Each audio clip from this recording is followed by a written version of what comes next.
Experts gathered to discuss how accountable international law really is about one of the biggest transportation routes in the world. An unexpected pattern that may have increased violence over the 4th of July. The police are just frequently very overwhelmed. Our DC Bureau tells us all we need to know. And a South Florida company played a glass slipper in the Cinderella story of Cape Verde's World Cup run.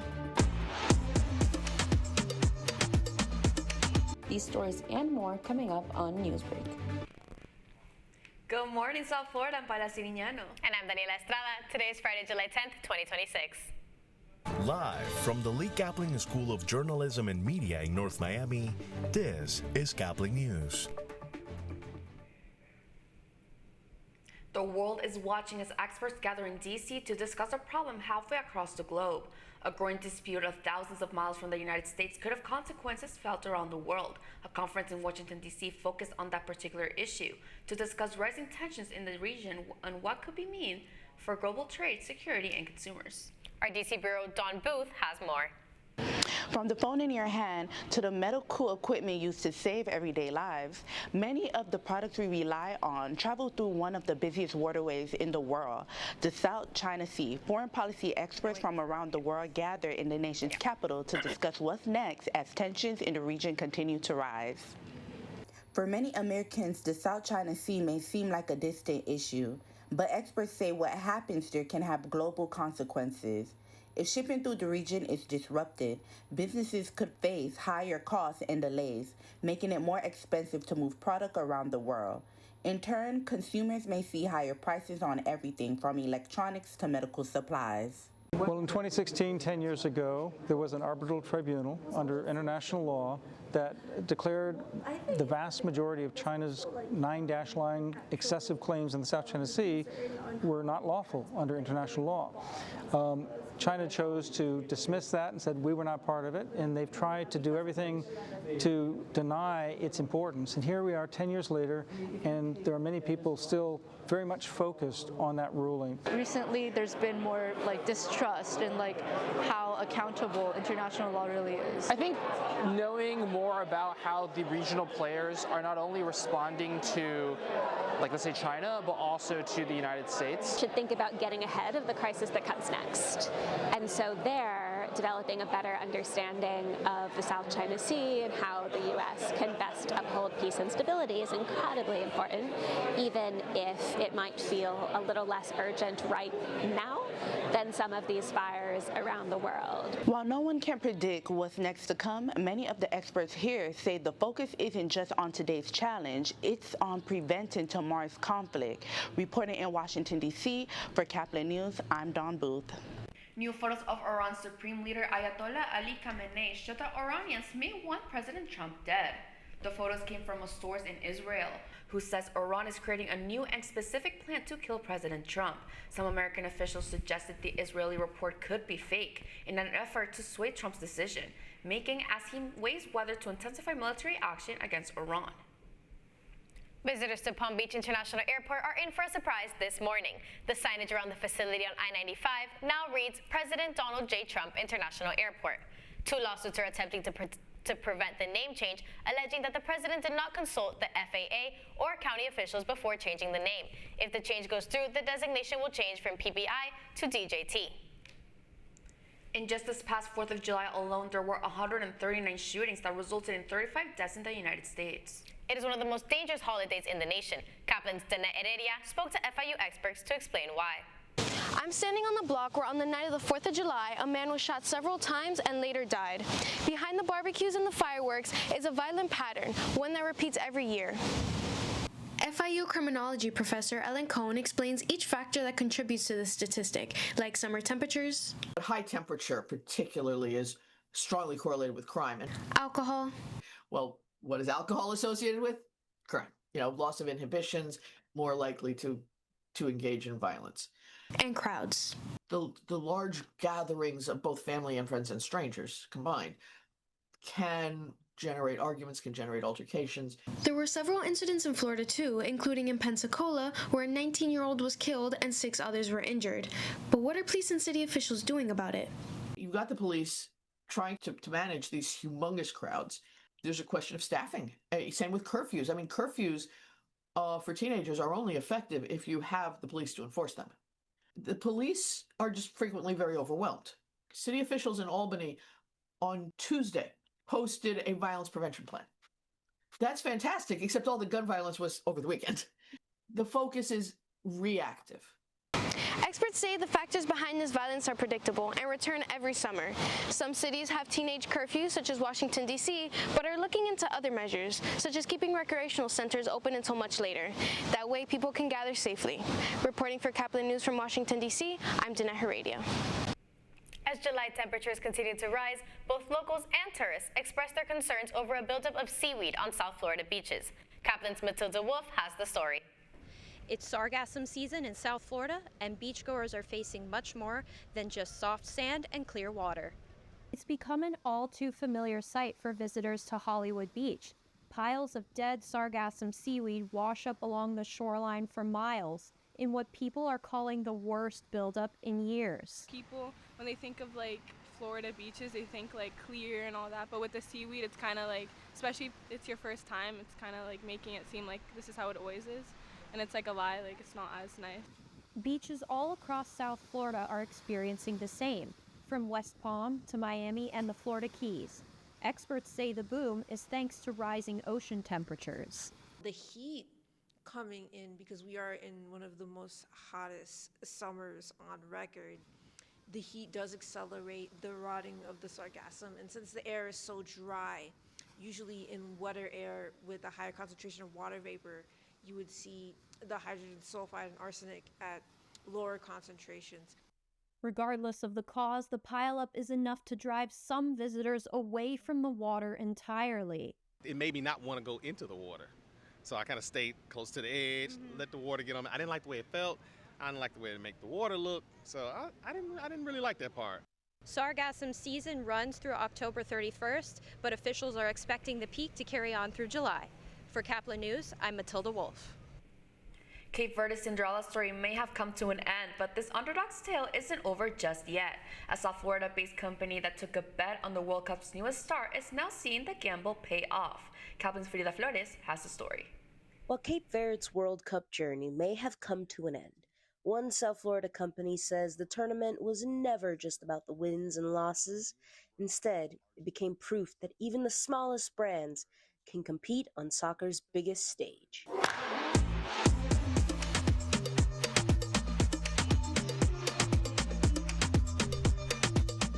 For 16 years, Senda Athletics has quietly built a name for itself through fair trade soccer equipment. Founded by Santiago Halti, the company has grown from making ethically produced soccer balls to creating what it calls the world's first fair trade soccer cleat. Right, so we're small and mighty. And we knew that we would be coming to a tournament that would be on the eyes of the world, that the whole world would be watching, and that we would have some huge companies competing. So for us, it was about serving athletes in a different way. Instead of chasing soccer's biggest stars, Senda looked for athletes whose stories reflected the company's value. That search led him to Cape Verde goalkeeper Vosinha, who helped lead his country to its first ever World Cup appearance. The partnership didn't begin through agents or a multi-million-dollar contract. It actually started through a direct message on social media. Most people didn't know who Vosinha was. Most people didn't know who Senda was. And now there's millions of people after that know his name especially, and hopefully our name too. As Cape Verde captured the attention of soccer fans around the world, Vosinha became one of the tournament's breakout players. For Halti, the connection went beyond soccer. Both the company and its goalkeeper spent years working toward a breakthrough before finally finding themselves on the world's biggest stage together. It took us 16 years to get to this moment, so he was ready, we were ready, and ultimately it's a story of two underdogs. For Senda Athletics, the World Cup wasn't just about lifting a trophy. It was about proving that a small Miami company, and the athletes willing to believe in it, can leave a lasting mark on the world's biggest game. Reporting for Caplin News, I'm Frida Flores. It's been very hot and hasty these past few days. How long do we think it'll last, Paola? Well, Daniela, hopefully we get a little bit of a break, but Caplin's very own Nicole Lanza will give us the answer. Nicole, good morning. Good morning and thank you. Today at Miami International Airport, we have temperatures at 90 degrees with partly cloudy conditions and a dew point of 77 degrees, which is really pushing that feels like into the triple digits. We have winds coming in from the southeast at 16 miles per hour. Moving on to our current temperatures, throughout the east coast of South Florida, we have our temperatures in the high 80s to low 90s, with Opa-locka at 89. Moving down south to the Keys, we have Key West and Marathon with 89 degrees and 88 degrees respectively. All this heat has prompted a heat advisory for today from 11 a.m. to 7 p.m. Make sure to stay hydrated throughout the day. Now let's take a look at where we are today with our live radar.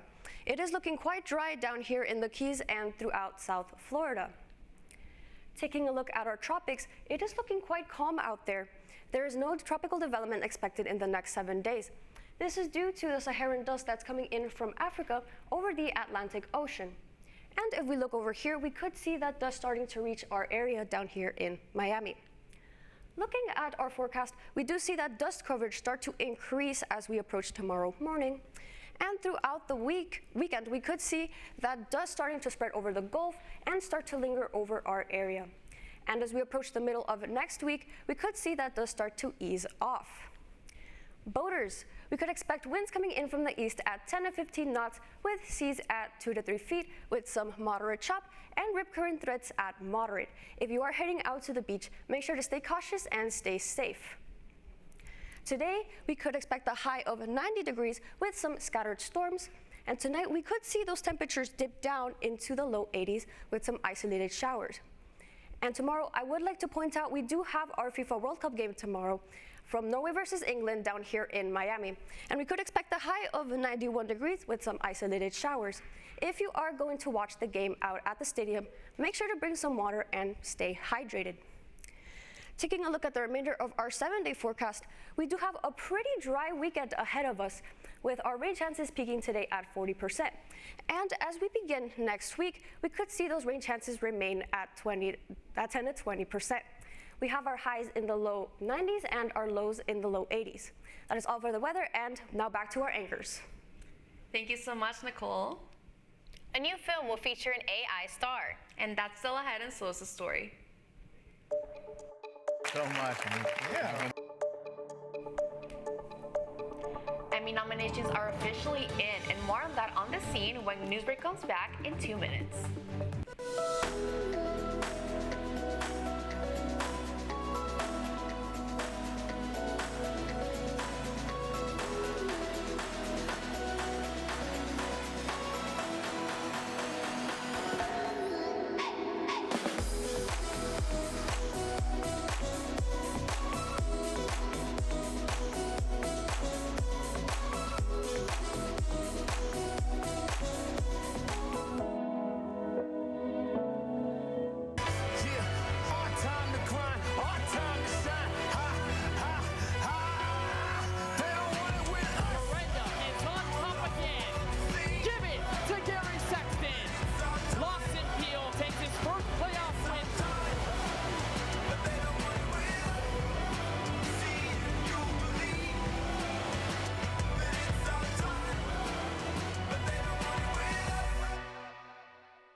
Radcliffe Art and Design Incubator is the velocity accompanying the fellow's rudder, as in a boat.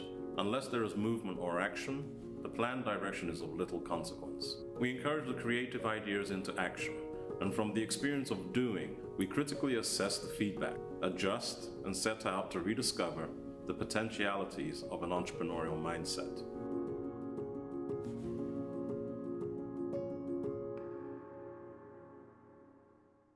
Stem is precise, no margin for error. Dare to forget that. Dare to have fun with it. Get weird with it. Dare to send those old STEM theories flying past the neighbor's house into outer space. Dare to program something internet-breaking, record-breaking.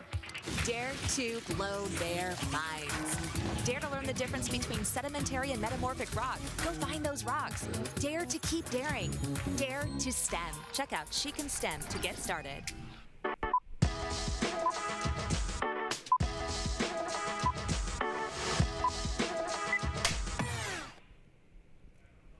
From From the stadium to center stage, welcome back to the scene, and we're kicking things off with the World Cup. Another superstar is bringing their swag to the FIFA World Cup's first ever halftime show. Justin Bieber has been added to the star-studded lineup, joining Madonna, Shakira, and K-pop supergroup BTS as headliners. Coldplay, Burna Boy, and Gustavo Dudamel, and even the Muppets are also set to appear during the 11-minute performance. The World Cup final kicks off July 19th in New Jersey. So a few weeks ago, we said it was just a rumor, but it turns out Taylor Swift and Travis Kelce were enchanted to say I do. The superstar couple tied the knot July 3rd, 1 week today actually, at Madison Square Garden, where the venue's marquee lit up with a special message reading, "Just TNT Married." The private ceremony was attended by family, friends, and a star-studded guest list, marking the next chapter in their love story. Harry Styles is making history one sold-out show at a time. The singer has set a new Guinness World Record after performing 12 sold-out concerts at London's Wembley Stadium. That stadium has a capacity of over 90,000 people. Now Styles has accepted the honor in front of 80,000 fans and thanked his former One Direction bandmates, saying he wouldn't be there without them. And he'll now head to New York for a 30-show residency at Madison Square Garden, where his ex actually just got married. And the nominations for the 78th Primetime Emmy Awards are officially in. Leading the field this year is everyone's current favorite medical drama, The Pitt, with 25 nominations, while the final season of Hacks is making history, setting a new comedy record with 24 nods. Some of the big acting nominations include Zendaya for Euphoria and Quentin Bronson for Abbott Elementary. And Law & Order SVU star Mariska Hargitay will host the ceremony, which will be airing September 14th on NBC and Peacock. And one of the stars of Hollywood's next movie was Inhuman. Tilly Norwood, an AI-generated virtual influencer who's set to make her feature film debut in Misaligned. In the movie, Norwood is fully aware she isn't real and exists inside a digital world called Tillyverse. The studio behind the project says the film shows that while AI can help create stories, human creativity is still at the heart of filmmaking. That's all the time we have for Newsbreak. I'm Daniela Estrada. And I'm Paula Cineño, and you can get more news anytime at caplinnews.fiu.edu.